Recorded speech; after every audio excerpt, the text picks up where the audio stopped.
আসসালামু আলাইকুম ওয়া রাহমাতুল্লাহি ওয়া বারাকাতুহু। সম্মানিত প্রিয় দর্শকবৃন্দ, আজকে আপনাদের সাথে আলোচনা করব আকিকা করার উত্তম সময় কোনটি, বালেগ হওয়ার পরে আকিকা করা যাবে কিনা এবং আকিকার গোশত কে কে খেতে পারবে, পিতামাতা খেতে পারবে কিনা, ধনী মানুষেরা খেতে পারবে কিনা সে বিষয়ে আলোচনা করব।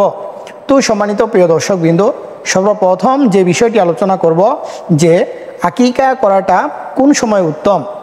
তো সম্মানিত প্রিয় দর্শকবৃন্দ, হাদিসের মধ্যে পাওয়া যায় যে আকিকা করার উত্তম সময় হলো শিশু যেদিন জন্ম নেবে এর 7ম দিনের মধ্যে আকিকা করা, অর্থাৎ 7 দিনের মাথায় আকিকা করা।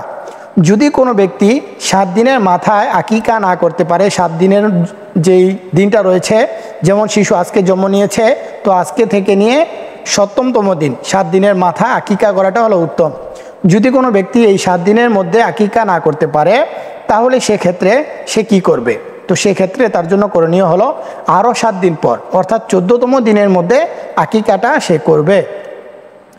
যদি কোনো ব্যক্তি 14তম দিনের মধ্যেও আকিকা না করতে পারে তাহলে সেক্ষেত্রে তার জন্য করণীয় হলো আরও 7 দিন পর, অর্থাৎ 21তম দিনের মধ্যে আকিকাটা করবে।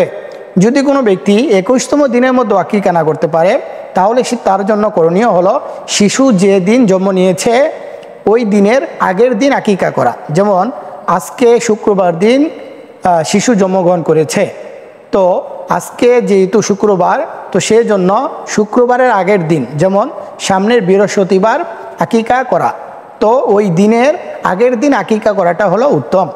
যদি কোনো ব্যক্তি 1 মাসের মধ্যে এরকমভাবে আকিকা না করতে পারে তাহলে তার জন্য করণীয় হলো যে 7ম মাসের মধ্যে, অর্থাৎ 7তম যে মাসটি রয়েছে ওই 7তম মাসের মধ্যে আকিকাটা সে সম্পন্ন করবে।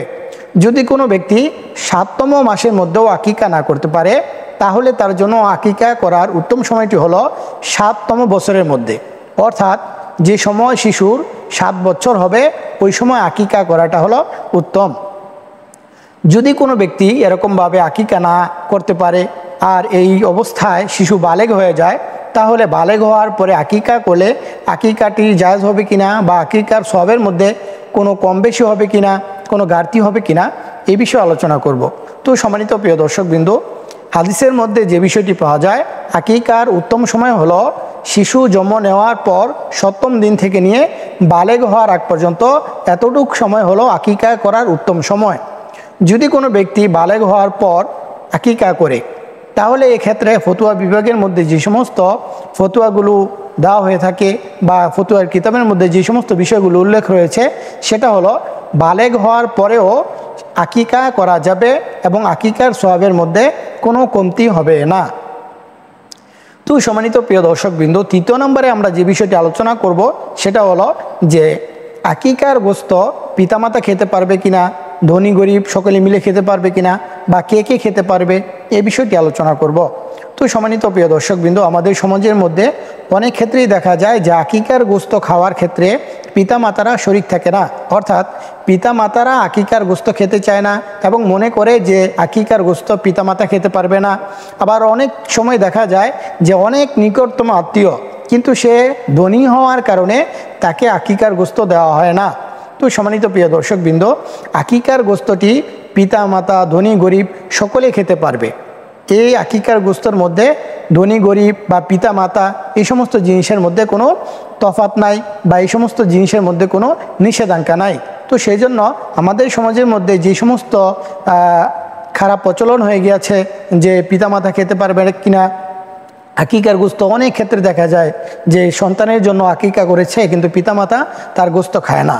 তো আমি বলবো যে আকিকাটা যে আপনি করলেন ওই আকিকাটা তো করা হলো এই জন্য যে আপনার সন্তান হয়েছে, সে খুশিতে আপনি আকিকা করলেন, মানুষদেরকে আকিকার গোশত দিলেন যেন আল্লাহ রাব্বুল আলামিন আপনার সন্তানের ভালা মুসিবত যেন তার উপর থেকে সরিয়ে দেয়। তো সন্তানের ভালা মুসিবত সরানোর জন্য এবং সন্তানের জন্মের খুশির জন্য আপনি আকিকাটা করলেন।